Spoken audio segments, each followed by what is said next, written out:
15 जून नंतर शेतकऱ्यांची झोप उडवणार. 15 जून नंतर शेतकऱ्यांच्या पावसासंदर्भातील मोठी अपडेट. अल निनोचा कहर सुवायला सुरुवात. प्रशांत महासागरामध्ये अल निनोचा परिणाम व्हायला सुरुवात. राज्यामध्ये सुद्धा आता अरबी समुद्रामध्ये मोठ्या प्रमाणात हालचालीला वेग आलेला आहे. मग 15 जून नंतर राज्यामध्ये हवामान विभागाच्या अंदाजानुसार आता पावसाला सुरुवात होणार. गेल्या काही दिवसापासून जे काही रखडलेला पाऊस होता, हा पाऊस 15 जून पासून पूर्ववत सुरू होण्याची शक्यता आहे. यावर्षी पाऊस सुरू होण्याचं सर्वात महत्त्वाचं कारण म्हणजे सुपर अल निनो.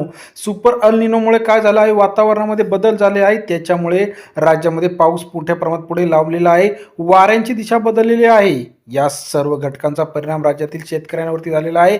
गेल्या वर्षी 15 जूनपर्यंत आपण जर बघितलं आकडेवारी, 30 ते 40% पेरण्या संपूर्ण राज्यामध्ये मोकळ्या पूर्ण झालेल्या होत्या. परंतु अजूनही राज्यामध्ये 1% सुद्धा पेरणी झालेली नाही. याचा परिणाम पुढच्या अर्थव्यवस्थेवरती होऊ शकतो. कारण का, पुढे बियाणे असतील, त्याचबरोबर खते असतील, ते सर्व महाग होऊ शकतात.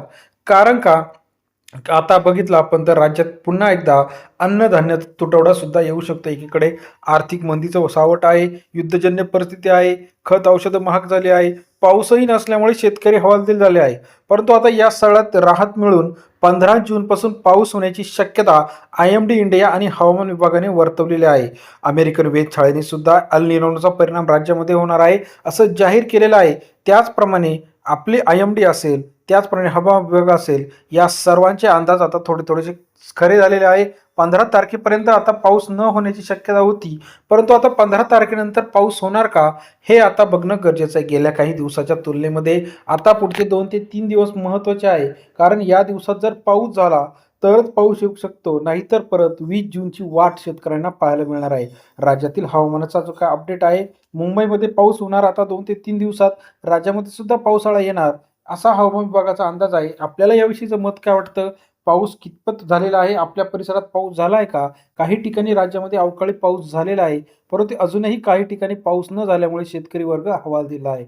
नवीन हंगामाची पेरणी असेल, लागवड असेल, खुरपणी असेल, कामे रखडलेले काही पिकांनी डेअरिंग करून छोट्याशा पाण्यामध्ये टोमॅटो असेल, त्याचप्रमाणे इतर पिकांचे नियोजन केलेले होते. परंतु आता पाऊस जर झाला नाही तर ही पिके जगवायची कशी, रोपे जगवायची कशी, असा प्रश्न शेतकऱ्यांपुढे आलेला आहे.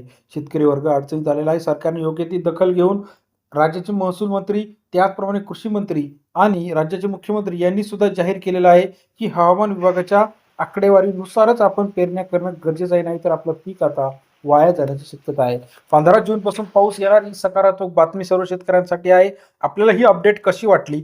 हवामान विभागाची सविस्तर अपडेट, हवामान 2026ची लेटेस्ट अपडेट चॅनलच्या माध्यमातून रोजच्या रोज जाणून घेण्यासाठी चॅनलला लाईक आणि सबस्क्राईब आणि शेअर करायला मात्र विसरू नका. व्हिडिओ आवडल्यास लाईक करा. धन्यवाद मित्रांनो.